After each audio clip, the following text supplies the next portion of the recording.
one of the biggest structural problems that we have is unemployment, and especially youth unemployment.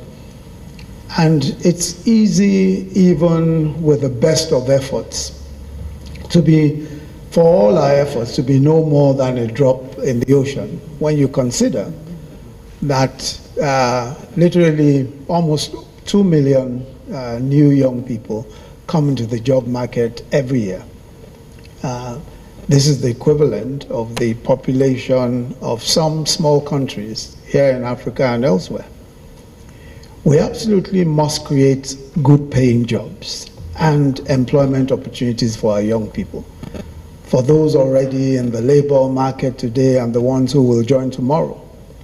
This is a task that is complicated by numerous employability issues, including the mismatch, as we've heard from a few speakers, between skills and good jobs.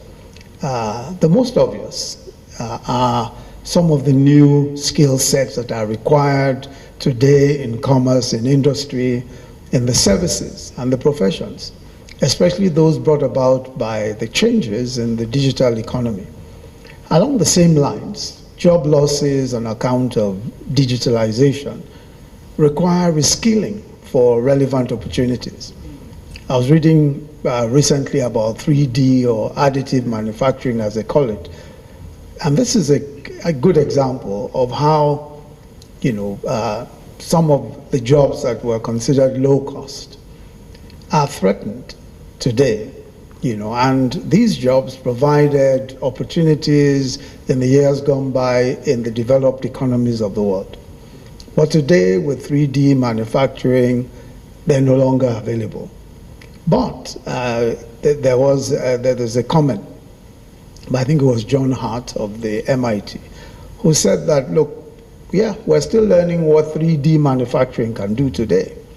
The convergence of digital design, the internet, and cost automation is certain to open up all sorts of new opportunities. All that it will do in the future is something we don't know yet. But we know, one thing we know is that whatever those challenges may be, clearly there are fresh opportunities.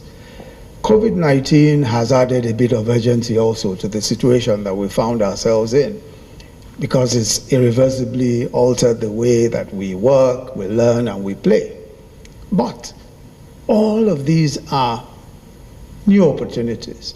And I think that young people in Nigeria in particular see those new opportunities.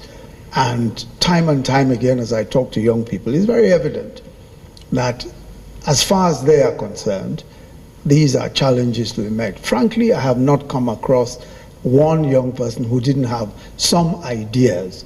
I mean, the question, of course, always is how we're going to fund those ideas or how we're going to advance those ideas. Young people are just incredibly creative. I was talking the other day to a group of young Nigerians who were talking about digital currencies, Bitcoin, and all of that, and how practically everyone is involved in this whole blockchain experience today in one way or the other. So there's no question at all about the enthusiasm, about the energy, about the creativity of our young people and their ability to try out anything and dare even what would seem to be difficult. So the Nigerian Jubilee Fellows Program, for which we are gathered today, is important, especially as it fits into some of the efforts that we're making as a government, some of the initiatives of the administration to comprehensively address youth unemployment. And this is a big challenge. It's been pointed out already. It's a massive challenge. But our ongoing efforts include the Empower scheme. I'm sure some remember the Empower scheme, which recruits young graduates and places them in agricultural, health, and education intervention schemes in local communities around the country. The Empower also has a non-graduate scheme focused on technical skills and IT education. And the President has recently approved the expansion of the Empower program from 500,000 beneficiaries to 1 million beneficiaries. We also have We also have the 75 billion youth fund in the Ministry of Youth and Sports. This is to provide credit and support for young entrepreneurs and professionals. I think it's in phases of 25 billion every year, and that has already kicked off. Lamin also spoke a few minutes ago about the $500 million AFDB Technology and Innovation Fund. Also under our Economic Sustainability Plan, as many might know, this is designed specifically to protect existing jobs, to create new ones, and to promote local production.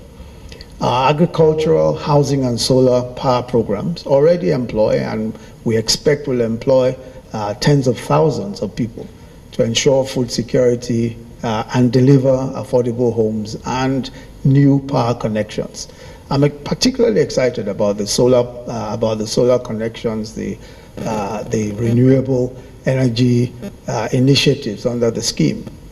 Several companies that run by many young people have applied for this scheme, and several are already getting the credit that they require to be able to participate in this program.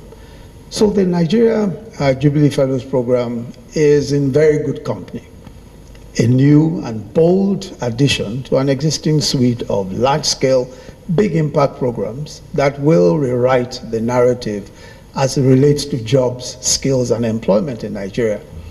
As we've heard, the program will create internship opportunities for young Nigerians who have recently concluded the National Youth Service Corps. These are fully paid internships that will last for 12 months and will be in reputable private and public sector organizations across the country. The idea will be for the participants to gain relevant career and life skills that will enable them transition seamlessly from professional, business, or public sector careers, while also earning a living along the way. So it's our belief that this program will bridge the gap between the skills and capabilities of recent graduates and the human resource demands of the labor market, connecting graduates with opportunities to earn as they learn and to gain required experience. At the end of each cohort, the fellows should have gained the required experience and skills that they can either use immediately or build on subsequently. So the program is named in honor of the 60th anniversary of Nigeria's independence. And the plan is to start with 20,000 fellows in this first year of the program. So this is 20,000 fresh opportunities that will be paid for by this internship program. We're looking forward to the President formally launching the program shortly. I'd like to especially appreciate the UNDP, Mohamed Yahya, or Mo as we call him, and the European Union, particularly Ketil Carlson, Mo and Ketil in particular, for their personal commitment in helping to make the Jubilee Fellows Program a reality, and putting your people to work on this initiative and providing the funding along with the federal government for the design and takeoff. The quality of implementation will be key to the success of the Jubilee Fellows Program. We are resolute in our determination to make the needed difference and to rebuild the confidence of our young people in the ability of their government to rise to the occasion and guarantee a future that is better and more prosperous than the past. So on this note, let me once again thank everyone who has been involved in the planning, design, and implementation of the program as we prepare for the formal launch of the program by Mr. President. I urge the private sector leaders who are present here and captains of industry and our development partners and the diplomatic community to support this program aimed at equipping young Nigerians with skills and experience required for the workplace of the 21st century. I thank you all very much for participating in this, and we certainly look forward to the early reports of the great successes that we expect from this program. Thank you very much.